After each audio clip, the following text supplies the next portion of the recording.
I know exactly when I decided to give my tumour a name. It was the moment when I saw it on the MRI scans. Holding my future up to the windscreen, I concentrated, believing with my untrained eye I was going to have to work hard to understand the image before me. I didn't need to be a brain surgeon to recognise the tumour.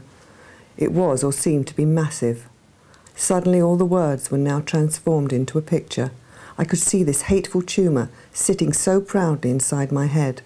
It had to have a personality. It had to have a good reason for invading me. It had to have a name. Baldric, the one with the cunning plan, but who never gets it quite right. So Baldric it is. We went to the hospital on Saturday to meet Mr. Zygmunt. It was a strange journey, and I felt excited, frightened and inquisitive. He looked at Baldric on the scan and explained that he was sitting in the tent part of the brain, the cerebellum.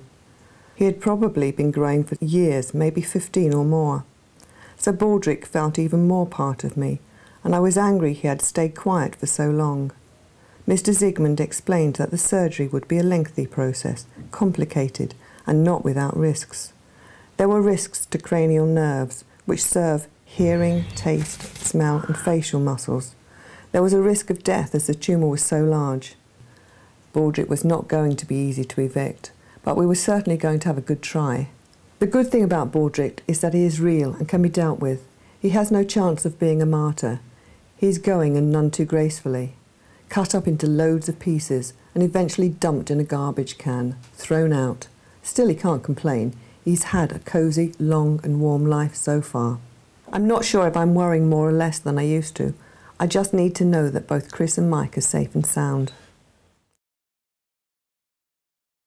I've operated on Baldric so many times in my mind that I do not need Mr. Zygmunt.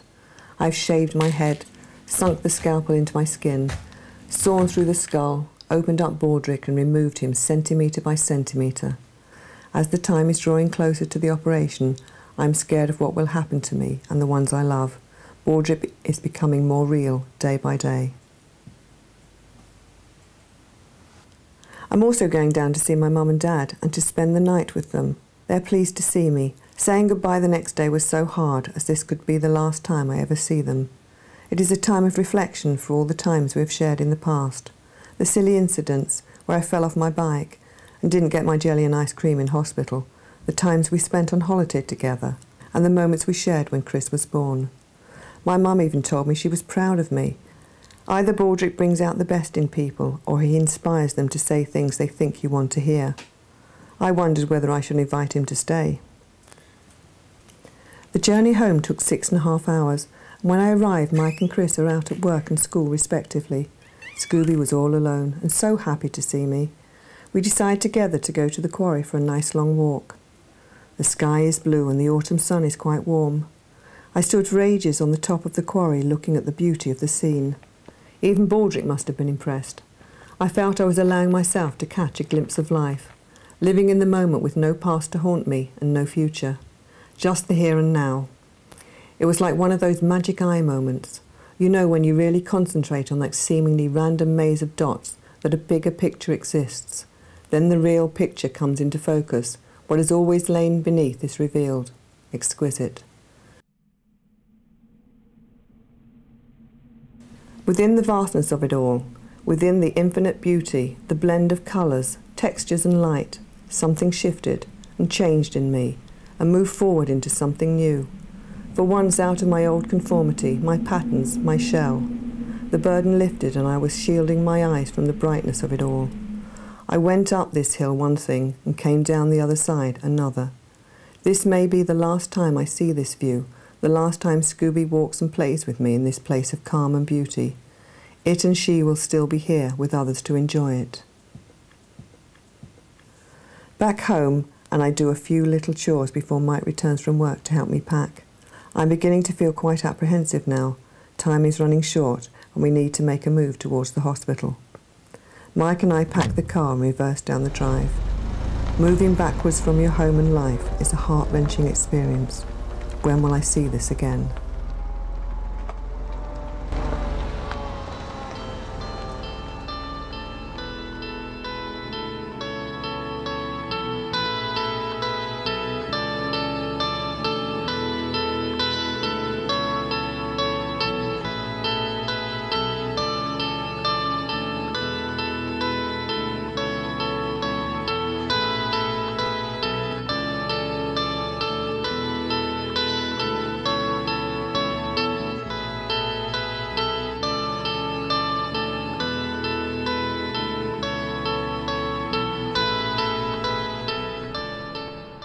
We finally arrive at 6:20ish. We are shown into room 2. I didn't like it immediately and wanted to turn tail and run back home. After a while, a young nurse came in and asked a series of questions and fitted me with a wristband. At 8:30, Mike leaves. He's been up since 5:30 a.m. and is tired. He has a long journey home. At 7:30 a.m, a nurse arrives and drains my arm again. I feel utterly devastated, convinced that in a few hours I shall be a vegetable and Baldric will have had the last laugh. Mr. Zigman comes to see me and he finally makes me feel good. He says I can go out on Saturday and play golf, which is great. Mr. Zigman is delighted with the results of the angiogram and is confident that the removal of Baldric will be successful. Poor old Baldric now, no one seems to be on his side. I have one terrible job left to do, to write to my Mike and Chris, just in case. I want them to have something from my heart that tells them what I feel and how much they mean to me. It is so hard to write, and I cannot stop sobbing. Chris has been my life for so many years now, and I've watched him grow in stature and sense. He is a joy. He is special.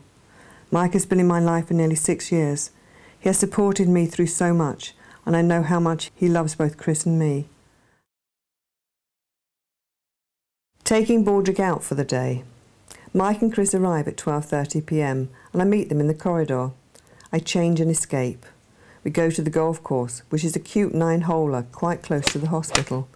Our golf was up and down, some really good and some absolutely diabolical. Still, what does it matter?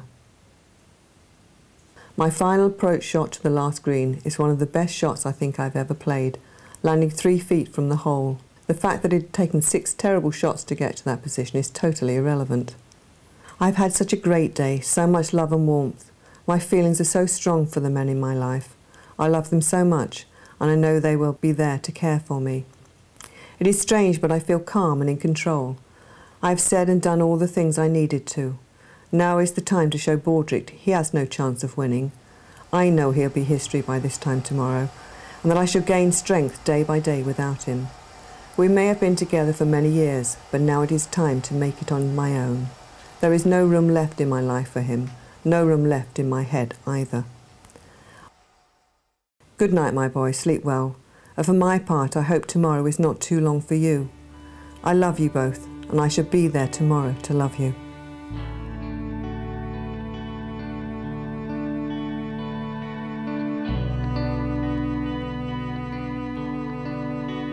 Dear Baldric, yes, I can refer to you as dear for a number of reasons.